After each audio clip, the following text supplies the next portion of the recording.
যে সমস্ত ছাত্রছাত্রী কলকাতা বিশ্ববিদ্যালয়ের অধীনে পড়ছো সিবিসিএস এই সিস্টেমে তোমাদের সেমিস্টার 5-এ দর্শন অনার্স আছে, এই সমস্ত ছাত্রছাত্রীদের যাদের DSC A3 philosophy of language আছে তাদের জন্য আমি একটি সাজেশান তৈরি করেছি।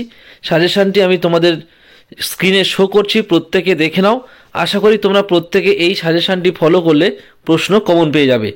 আমি 15 নম্বরে 1 নম্বর কোশ্চেন রেখেছি, উদাহরণসহ অন্বিত অভিধানবাদ আলোচনা করো, অথবা দিয়ে অভিহিতান্বয়বাদ বা অন্বিতা অভিধানবাদের মধ্যে তুলনামূলক আলোচনা করো। এই প্রশ্নটি তুলনামূলক আলোচনা অনেক সময় পরীক্ষায় আসে, তবে কিন্তু উদাহরণসহ অন্বিতা অভিধানবাদ আলোচনা করা এটা হচ্ছে বেশি ইম্পর্টেন্ট। 2 নম্বর কোশ্চেন রেখেছি, আকাঙ্ক্ষা, যোগ্যতা ও সন্নিধি বলতে অন্নং ভট্ট কী বুঝিয়েছেন, শব্দবোধের ক্ষেত্রে এদের কারণ বলা হয় কেন। থার্ড কোশ্চেন হলো তাৎপর্য, অনুপপত্তি, লক্ষণা, বীজম আলোচনা করো, বিভিন্ন প্রকার লক্ষণা উদাহরণসহ আলোচনা করো। অথবা দিয়েছি তাৎপর্য কাকে বলে, তাৎপর্যকে শব্দবোধের কারণ বলা যায় কি, উদাহরণসহ আলোচনা করো। এই প্রশ্নটাও কিন্তু খুব ইম্পর্টেন্ট আছে। 4 নম্বর কোশ্চেন হচ্ছে ইতরান্বিতে শক্তি মতটি আলোচনা করো। 5 নম্বর কোশ্চেন দিয়েছি ঈশ্বর সংকেত শক্তি মতটি আলোচনা করো। এই প্রসঙ্গে নব্য নৈয়ায়িক মত আলোচনা করো। এই 4 নম্বর আর 5 নম্বর প্রশ্নের মধ্যে, এই দুটো প্রশ্নের মধ্যে কিন্তু একটা আসবে, দুটো কিন্তু একসঙ্গে আসবে না, দুটোর মধ্যে যে কোনো একটা কিন্তু পরীক্ষায় আসবে। 6 নম্বর কোশ্চেন দিয়েছি শক্তি কাকে বলে, টেবিল পদটি তার শক্তির দ্বারা কি বোঝায়, শক্তি গ্রহ কিভাবে সম্ভব। 7 নম্বর কোশ্চেন দিয়েছি অন্নং ভট্টের মতে পদের লক্ষণ ব্যাখ্যা করো, যৌগিক ও রূঢ় পদের মধ্যে পার্থক্য করো। এই হলো 7টা কোশ্চেন তোমাদের 15 নম্বরের। এবার আমি 5 নম্বর কোশ্চেনের গুলো কী কী আছে সেগুলো আমি শো করছি, তোমরা প্রত্যেকে দেখে নাও।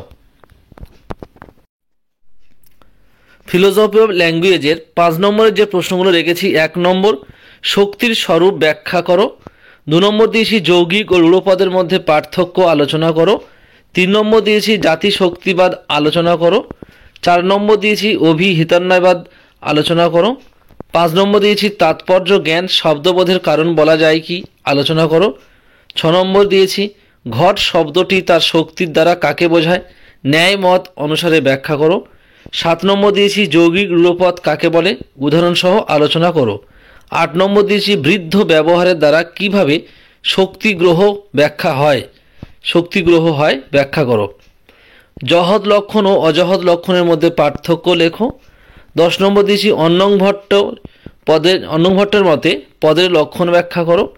11 নম্বর দিয়েছি যৌগিক রূঢ় ও যোগরূঢ় পদের মধ্যে পার্থক্য করো।